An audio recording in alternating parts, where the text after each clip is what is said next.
Hi guys! Today's story is titled 6 Years After He Vanished. I found him at the altar. If you like the content, please subscribe, like, and leave a comment as it will help viewers like you find the channel faster.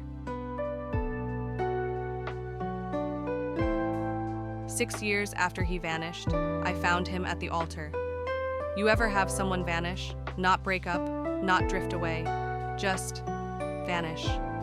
One day they're holding your hand at dinner, talking about baby names and honeymoon spots, and the next, gone.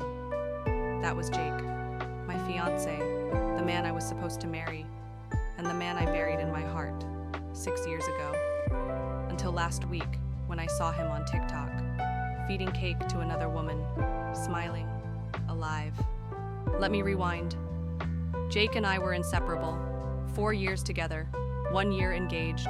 We were planning a fall wedding, rust orange leaves, cozy lanterns. My Pinterest board was a novel. Then one morning, he was gone. No note, no call, no text. His car, still in the garage, his wallet and phone, left behind. I reported him missing. I searched. I screamed. I cried myself to sleep every night for months. The police found no foul play. His mom, cold and clipped, told me to stop calling. Eventually, they ruled him as a voluntary disappearance, like he just didn't want me anymore. My heart didn't believe it, but the years forced me to. 6 years passed. 6. I got therapy, moved cities, started writing books, fiction, because real life made no sense. I thought I had healed, until last week. 2:07 a.m., scrolling through TikTok, half asleep. A reel plays, wedding prep in Tuscany, happy couple, soft jazz, drone shots of a vineyard.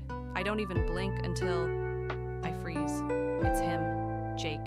Same eyes, same crooked smile, a scar he got falling off a scooter when we were in Lisbon. I scream. My cat bolts under the couch. I grab my phone, rewind the video. It's him, alive, marrying someone else. I barely slept. I found the wedding page through the video tags. Jake and Cassandra, forever begins in Florence. Date, this Saturday. Florence, as in Italy. Something snapped inside me. I booked a flight. I told no one. This wasn't about revenge, it was about truth. 6 years of it.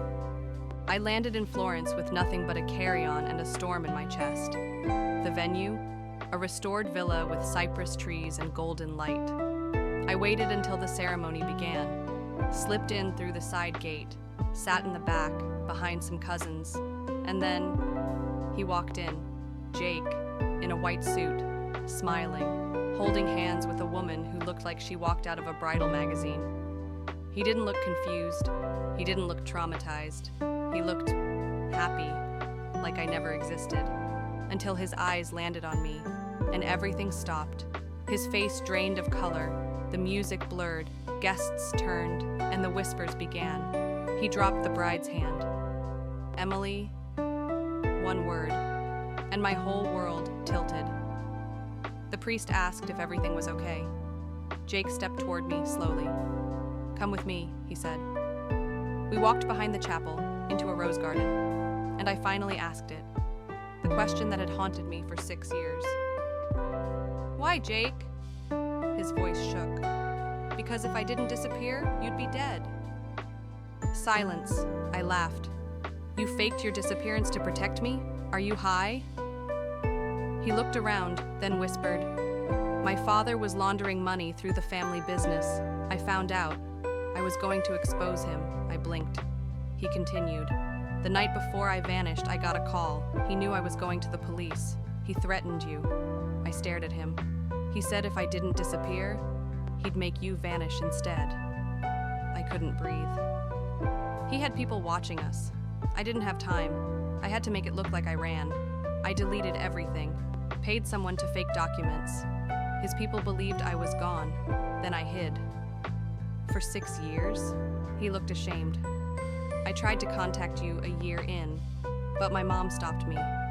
Said you were rebuilding your life, that if I showed up, it would undo everything. I shook my head. Your mom told me you were dead. She said you cracked under pressure and took your own life. He turned white. Number she didn't She gave me your ring back in a Ziploc bag. For a moment, neither of us spoke. Then he said, I never stopped loving you. I felt it, all of it, the pain, the lies, the ghost of a life we never got. But I looked him in the eye and said, that's not love, Jake. That's fear and silence and cowardice. His fiancé walked into the garden, confused, angry, heartbroken. I looked at her and whispered, he's yours now. I walked away, past the altar, past the guests, past the violinist who played like nothing had happened. I didn't cry. Not then. I cried on the plane. Hard. But when I landed, I felt lighter, like a weight had lifted. A month later, I wrote a book. 6 years later, The Girl He Left Behind. It hit #1 on the heartbreak charts. I never changed his name. Petty? Maybe. Therapeutic? Hell yes. Sometimes the people we lose aren't really lost. Sometimes they're hiding behind secrets and shadows. But sometimes, closure doesn't come with an apology. It comes in a Tuscan vineyard, under wedding bells, when you realize the real love story is the one you write for yourself.